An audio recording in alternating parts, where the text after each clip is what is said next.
Rabbi Elazar Menachem Shach was a centenarian, born January 1st, 1899, the last New Year's Day of the 19th century, and he died November 2nd, 2001, making him one of the few people who lived in 3 different centuries. He was born in Vabalninkas, Lithuania, where he was considered a child prodigy, attending the Ponovezh Yeshiva at the tender young age of 7 years old, where most of the student body was in their 20s. Coincidentally, the yeshiva he would head in Israel many years later took its name from this yeshiva, named after its locality, which was the 5th biggest city in Lithuania. At the age of 15, World War I broke out, prompting Elazar to travel home from yeshiva, avoiding shelling on the journey. Upon arriving home, his mother wouldn't let him in the door, telling him to go back to yeshiva where he would be safer. And so, Rav Shach began the long journey through Eastern Europe, running for his life and searching for the bare minimum of shelter and food that he could find. He ended up spending 2 years of the war in the attic of a shul in self-described atrocious conditions. Rav Shach was quoted as saying about that period, quote unquote, "My shoes were too small for my feet and my toes protruded from them. I had no towels for washing. My hair, uncut for a whole year and a half, stuck together in long strands, absent any norm of human hygiene. My trousers were torn and the scrapes on my legs were exposed, so that I was obliged to reverse the trousers to make the rip less obvious and to wear them like that." In fact, the tattered shoes of Rav Shach became the center of a story, as his future uncle, Rav Isser Zalman Meltzer, requested a trade of those shoes for a new pair in order to preserve a remembrance of the adversity Rav Shach had to endure in order to learn Torah uninterrupted. These shoes were later given as an heirloom by Rav Meltzer to his son-in-law, Rav Aaron Cutler, and now reside in the house of Rav Aaron's grandson, Rav Malkiel Cutler, in Lakewood, New Jersey. What's interesting is that the first true sneaker company, Adidas, which developed sneakers that would have been ideal for traversing long distances in the harsh European winters fleeing from war, began production right after the conclusion of World War I, being started by Adolf or Adi Dassler in Germany, the country which was handed defeat during the war. Rav Elazar transferred to the Slutsk Yeshiva after the war, where the Rosh Yeshiva, Rav Isser Zalman Meltzer, introduced him to his niece, Gutel, whom he married soon thereafter. At the beginning of World War II, Elazar showed up with his family at the doorstep of his uncle, Rav Meltzer, in complete poverty, prompting Rav Meltzer to take Rav Shach's family into his house and acquire immigration papers to Palestine. Shortly after the Israeli War of Independence in 1948, Rav Shach was invited by Rav Yosef Shlomo Kahaneman, the founder of Yeshivas Ponevezh in Bnei Brak, to become one of the Rosh Yeshiva there. The yeshiva was named after the old yeshiva in Ponovezh, Lithuania, where he had began yeshiva as a 7-year-old. He would serve at this post from 1954 until his death in 2001. Rav Shach had 3 children. His eldest daughter died as a teenager in 1940 in Europe before the family left to Palestine. His second daughter, Devorah, married a Haredi rabbi, and his only son, Ephraim, chose a different path in life than his father. Ultimately, his son enrolled in Israeli Defense Forces, also known as the IDF, which is noteworthy because Rav Shach fought tooth and nail throughout his political life to exempt the Haredim from IDF service. In fact, his son appeared in front of his father one day, dressed in his soldier outfit, to which his father asked him if it was Purim that day, a Jewish holiday where it is common for Jews to dress up in various costumes.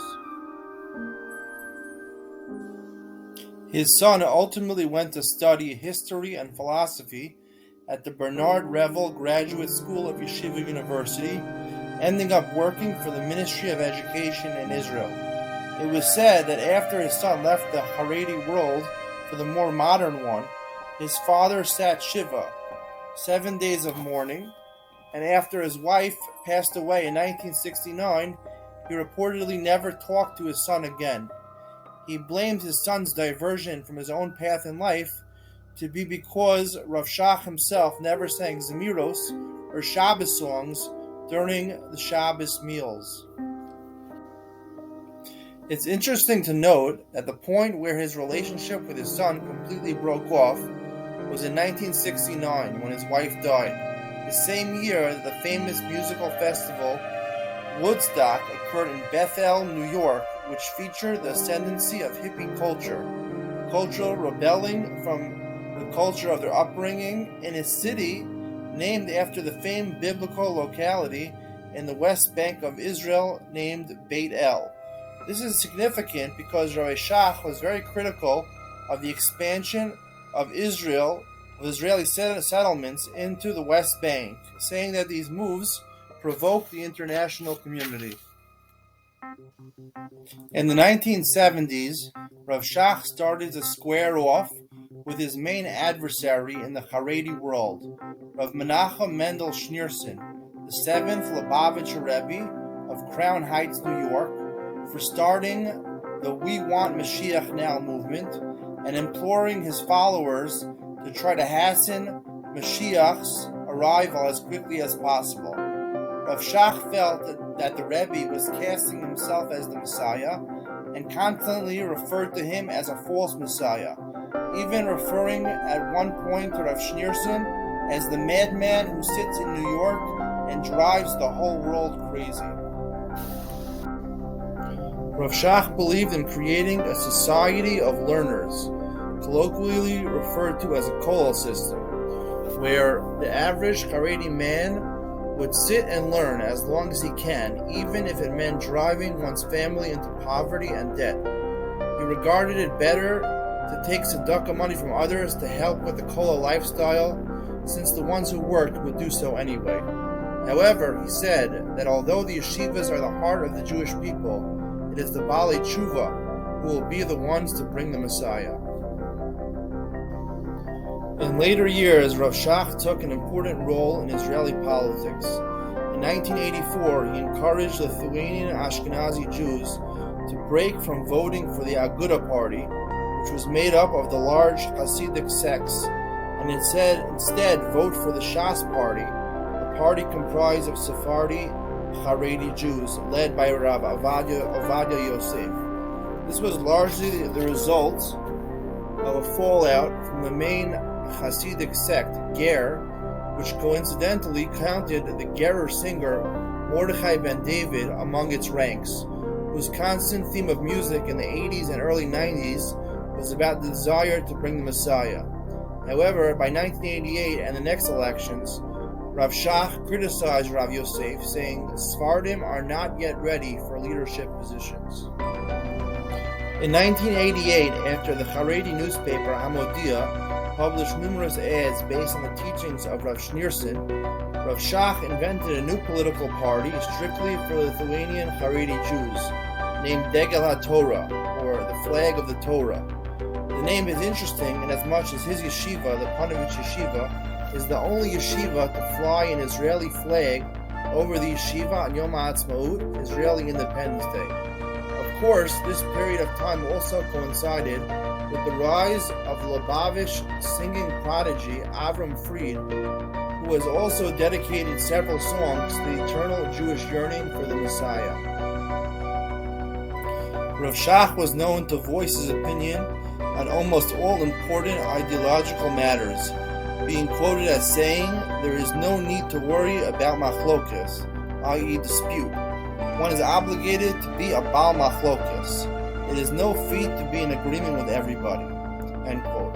Besides the Lubavitcher Rebbe, he was known to be critical of Rav Joseph Soloveitchik, Rosh Yeshiva of Yeshiva University, Rav Adin Steinsaltz, publisher of an English translation on the Talmud, the Gerer Rebbe, Rav Simcha Bunim Alter, and of all collegiate education in general, including Torah College, condemning collegiate education as disasters and Churban Hadas, i.e. destruction of proper knowledge.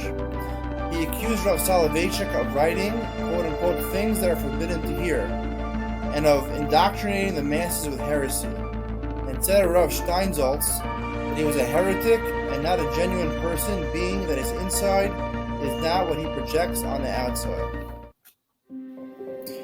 Although Rav Shach was vehemently against Rav Schneerson, when Rav Schneerson suffered a stroke, Rav Shach prayed for his recovery, saying, quote, I pray for the Rebbe's recovery and simultaneously also pray that he abandon his invalid way, end quote. It seems Rabbi Shach took the advice of Bruria, the wife of Rabbi Meir from the Talmud in Brachos on Daf 10, where she prayed, Yitamu chatoim min haaretz risham od einam, instead of Yitamu chotim min haaretz, meaning she prayed that the evil people in their city should repent and therefore merit not to die, as opposed to her husband Rabbi Meir, who prayed that the evildoers actually die for their sins. Incidentally, there is an Orthodox Jewish girls' seminary named Bruria, situated in Elizabeth, New Jersey, a mere hour drive from Rav Shach's famous shoes, which reside in the Lakewood, New Jersey home of Rav Malkiel Cutler, the current Rosh Yeshiva of the Beis Medrash Gavoa Yeshiva in Lakewood, New Jersey. As mentioned before, Rav Shach's influence in Israeli politics was very pronounced. The suggestion that Israel be willing to give up half of their land for peace surpassed the territorial concessions Israel made to Egypt in the 1979 peace deal and that of the Oslo Accords in 1993. His policy of freezing settlements in the West Bank would have made many foreign leaders very happy. Although his land for peace policies were very liberal, even for the most leftist political parties in Israel, his disdain for the secular people in Israel, mostly comprising the left, was very outspoken. It all culminated in his famous speech in 1990 at the soccer stadium Yad Eliyahu Stadium in Tel Aviv, where he chastised the secular Zionist kibbutznikim, or the communal farmers, as breeders of rabbits and pigs and of having no Jewish identity. Rabbi Shach died at the age of 103 in November 2021, packing 400,000 people into the narrow streets of Bnei Brak, the ultra-Orthodox city near Tel Aviv where he resided his entire life in Israel. Someone who stayed in the same attic for 2 whole years of his life, continued his living in cramped spaces in Israel, as Bnei Brak is the 8th most densely populated city in the world, with the majority of the top 10 cities in a study being located in Indonesia. Ironically, his life is still remembered in an interesting way, in that the 3 family members who he became estranged from during his lifetime, his mother, son, and daughter-in-law, live on through the names Israel has given to the natural gas fields recently discovered in the Mediterranean Sea, drifting not far away from the coastal city of Bnei Brak, where Rav Shach resided. His mother's maiden name was Levitan, similar to the name Leviathan given to the gas field discovered in 2010, located 81 miles off the coast. It was acquired by the Chevron company in 2020, whose name has the same spelling as the Hebron Yeshiva, where Rabbi Shach's son Ephraim went to Yeshiva before leaving and joining the army. The other major gas field straying from Israel's coastline is the Tamar gas field, which was discovered in 2001 and bears the name of Rav Shach's daughter-in-law, Tamara. I hope you enjoyed this overview of the life of Rabbi Shach, and if you did enjoy it, please be sure to subscribe to my channel, to like the video, and to leave your comments below. See you on the next video.